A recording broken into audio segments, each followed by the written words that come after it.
So here's my question to left-wing media, Democratic politicians who keep perpetuating the notion that all Trump supporters are deeply racist, deeply bigoted, deeply terrible white supremacists. All those individuals who switched parties, are they also part of the big bad, white supremacist racists in the country? Maybe not. Maybe Democrats really dropped the ball. Maybe they realize that Democrats haven't really offered them much other than Trump bad.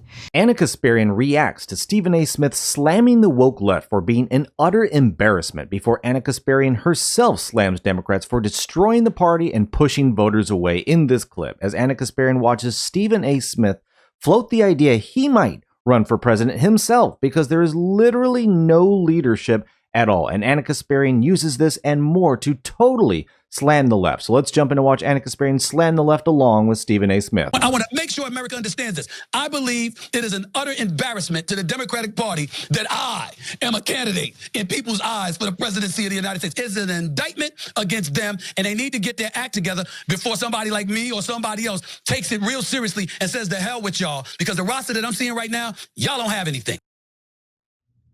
Well, on Monday, sports broadcaster Stephen A. Smith, who has flirted with the idea of a presidential run, went absolutely ballistic on the pathetic state of the Democratic Party. And special thanks to Case Study QB for capturing that moment from his show and making this a topic of discussion. A lot of people are discussing it.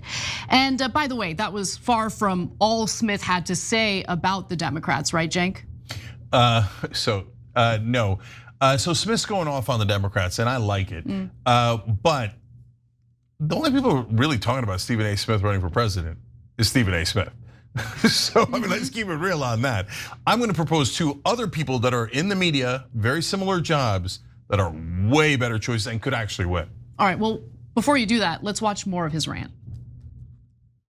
But you got to get somebody with sizzle. You got to get somebody that when they speak, they influence minds, they influence hearts, and they get people to really, really think and spin their wheels. I'm talking about not people on the left because you got them. I'm talking about the independents. I'm talking about the centrists. You got to get somebody that can speak to that audience, that can go across the aisle and dare Republican constituency to bet against them, because guess what? I'm better than the candidate that you have, because I'm gonna look out for you better than the candidate that you have, because that's what Trump was telling a bunch of black folks, Hispanic folks. What do you have to lose and all of this other stuff? This is what Trump did. He was fearless with it. Where are those Democrats? I don't see them around. So I love Wes Moore and I love Josh Shapiro. I think both of them got a chance, all right? But I need somebody that was national appeal, and maybe it is one of them. I hope so. I really do, because the Democratic Party is in a bad state right now. The whole damn thing needs to be purged. I'm dead serious. They need to go. Those strategists, fire every damn one of them. Get rid of them. Get rid of them. They serve no purpose. Find somebody else. All right, I'm sure I have some sticking points with Stephen A. Smith in regard to who the best Democratic candidates could be, but I do appreciate the, candor, how candid he is in just calling a spade when it comes to the Democratic Party. But by the way, the pain ain't over yet, because CNN's Harry Enton also reported that for the first time in years, Republicans now outnumber Democrats in the United States. Donald Trump and the Republican Party has changed the electorate. What do I mean by that? Well, let's take a look at party identification, Democrats versus Republicans. You go back to 2017, 5 points more of the electorate was Democrats than Republicans. You go to 2021 when Joe Biden was starting out, look at that, 6 points more of the electorate was Democrats than Republicans. But look at what's happened in February of 2025. Look at this. Republicans, there are more Republicans in the electorate than there are Democrats. Republican +2. So Donald Trump and the Republicans have remade the electorate. They've turned some people over from being Democrats or independents to become Republicans. New folks have entered the electorate who are more Republican leaning. So here's my question to left-wing media, Democratic politicians who keep perpetuating the notion that all Trump supporters are deeply racist, deeply bigoted, deeply terrible white supremacists. All those individuals who switched parties, are they also part of the big bad, white supremacist racists in the country? Maybe not. Maybe Democrats really dropped the ball. Maybe they realize that Democrats haven't really offered them much other than Trump bad.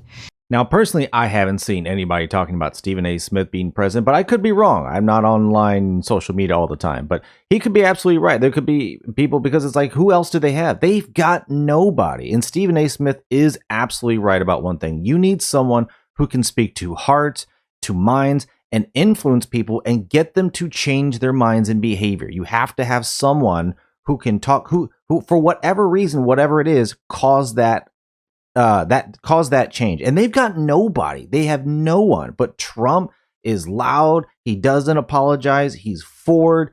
He absolutely has that because he is a leader, and the left has absolutely no one to be a real leader. They've got no one. Just like Anna Kasparian just said, they are freaking out because they realize Trump bad after 9 years didn't work. And the entire time, they've offered their own people absolutely nothing. They have higher crime. They have more drug abuse. They have illegal immigration. They have lost jobs. They have inflation.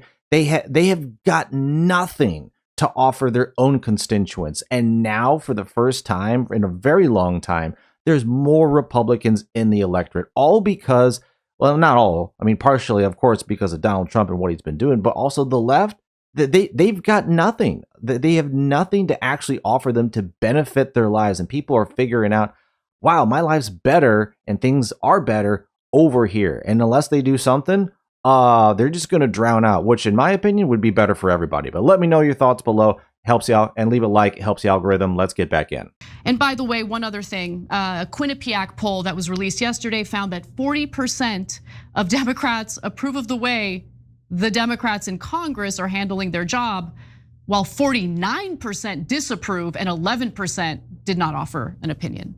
So that was actually devastating because that used to be, I think, 54% positive margin. So for the Democrats in Congress from Democratic voters. So that means that it swung 63 points. What Democratic voters think of Democratic politicians. By the way, thank God, finally. That's like my favorite poll of all time. I've been saying on the show for 20 years, these guys just represent their donors. They're not on your side. It's all a trick. They're playing good cop, bad cop with establishment Republicans. And now the Democratic voters en masse, almost overnight, with a 63-point swing going, no, you're right, they're useless, I hate them, I disapprove of our politicians, and you should. You know why? Not because they have the wrong policies. It's that they never do the policies. They keep telling you, and it's just a marketing gimmick. Oh, we're gonna give you paid family leave. We're gonna give you a $15 minimum wage. We're gonna give you voting rights. We're gonna give you all these things. And then they get in office, oh, filibuster, parliamentarian, meanie Republicans. There's nothing we could do. Trump gets in office. He's like, executive order this, I'm eliminating that, etc. He's like a bull in a china shop.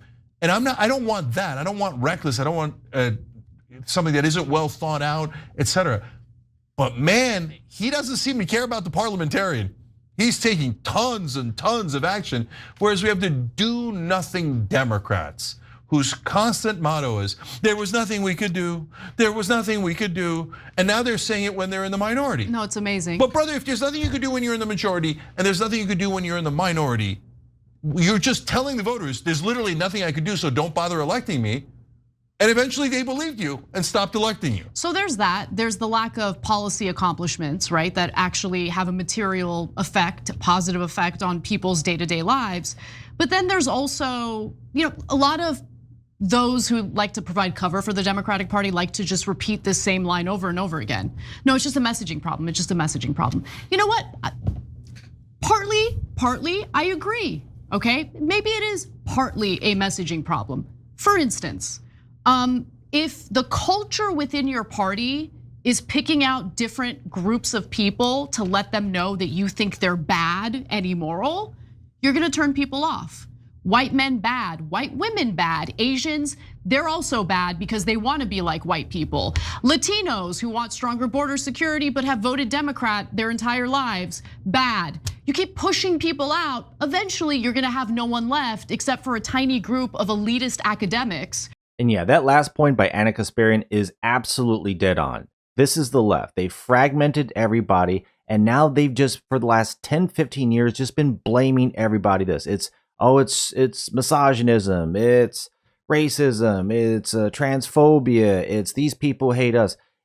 That's all they absolutely have to say on every conceivable level, even against their own people. And yeah, Anna Kasparian is full on right. They are driving people away, and the only ones you are going to have left are the people who were so elite, the Ivy Leagues, the leaders, the globalists, all these people who think that they just run the world and they can do no harm, and they're the defenders of, whatever delusion that they exist in. That's all they're going to have left, because these people are just complete a-holes and they don't like anybody else. And now people are starting to figure that out and not like them back. And it's like, well, if this is the way you're going to treat us, well, screw you. Yeah, I'm going to go somewhere else and actually vote for somebody who's going to get me the thing that I want. I mean, it makes enough sense, doesn't it, folks? But let me know your thoughts below and what you thought about what Anna Kasparian had to say about Stephen A. Smith going berserk, ripping into the woke left for being a complete and utter failure. Thanks for watching. Like and subscribe. Take care, and I will see you on the next one.